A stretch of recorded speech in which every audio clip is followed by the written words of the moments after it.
الرحمن الرحیم. السلام علیکم اسٹوڈنٹ آف کلاس 9. مطالعہ پاکستان ہمارا سبجیکٹ ہے اور ہم یہاں پر پچھلے لیکچر میں لیکچر نمبر 2 میں نظریہ پاکستان کے اہم ماخذات کے بارے میں پڑھ چکے ہیں. یہاں پر ہم 3 ماخذات پچھلے لیکچر میں نے مکمل کروائے تھے آپ کو. آج ہم یہاں چوتھے نمبر سے یعنی سماجی مساوات سے اپنی لیکچر کا آغاز کریں گے. آپ کو سماجی مساوات کے لفظ سے ہی پتہ لگ رہا ہوگا کہ معاشی برابری.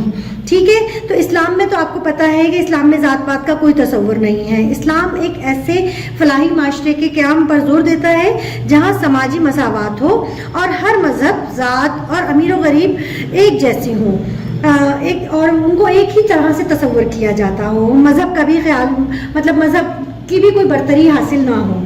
جبکہ متحدہ ہندوستان میں ذات پات کی وجہ سے لوگوں کو کمتر اور حقیر سمجھا جاتا تھا. وہاں اونچی نسل کے جو ہندو ہوتے تھے ان کو بہت زیادہ معاونات دیے جاتے تھے، ان کو بہت زیادہ تحفظات حاصل ہوا کرتے تھے، جبکہ نچلی ذات کے جو ہندو ہوتے تھے ان کو اور خاص طور پر مسلمانوں کے ساتھ ناروا سلوک کیا جاتا تھا، جس کی وجہ سے سماجی برابری موجود نہیں تھی. یہی وجہ تھی کہ نظریہ پاکستان کی ایک وجہ یہ بھی بنی کہ سماجی مساوات وہاں پر موجود نہیں تھی.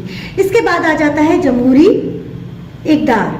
جمہوری اقدار سے مراد ہے کہ اسلامی ریاست میں کی بنیاد اس نظریے پہ ہے کہ طاقت کا اصل سرچشمہ جو ہے وہ اللہ تعالیٰ کی ذات ہے اور مسلمان اپنی انفرادی اور اجتماعی زندگی اللہ کے احکامات کے تحت ہی گزارتے ہیں. مزید یہ کہ آپسی مشورہ یعنی اسلامی ریاست کی بنیادی حصہ ہے. یعنی آپسی مشورہ، باہمی مشاورت، ایک دوسرے سے مشورہ کر لینا، یہ بھی اسلامی ریاست کا بنیادی حصہ ہے. ریاست کا انتظام چلانے کو ہی اسی طرح سے مشورے کے ساتھ ریاست کا انتظام چلانے کو ہی آج کل کے جدید اسلام میں جمہوریت کا نام دیا جاتا ہے. تو ہماری دین اسلام میں کہا ہی یہ جاتا ہے کہ آپسی مشورے کے ساتھ ہی تمام اقدامات اٹھائے جائیں گے. تو جبکہ ہندوستان میں یہ ہوا کرتا تھا کہ وہاں پر مسلمانوں سے کوئی مشورہ نہیں کیا جاتا تھا، ہندوؤں کو فوقیت دی جاتی تھی.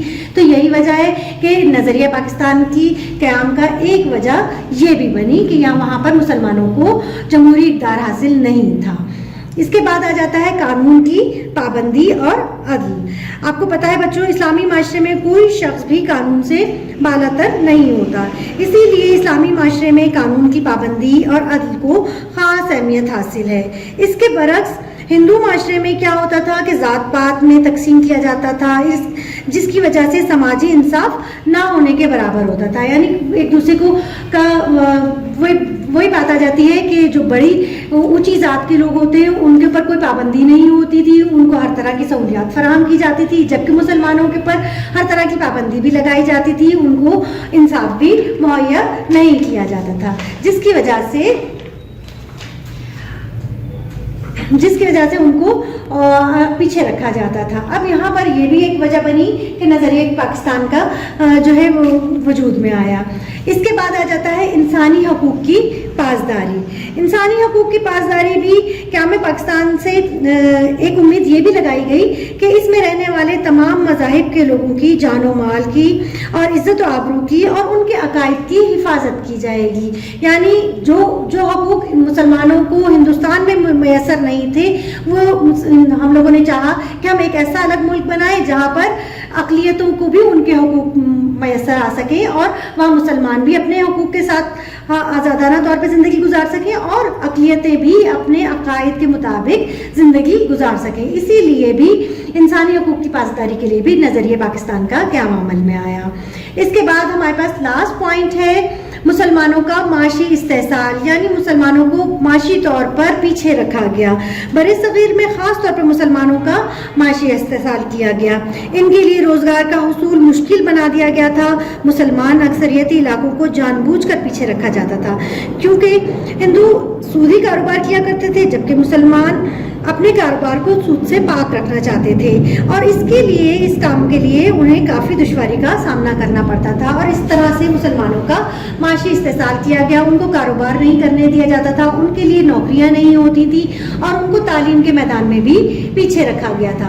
اس طرح سے مسلمانوں کا معاشی استحصال کیا جا رہا تھا.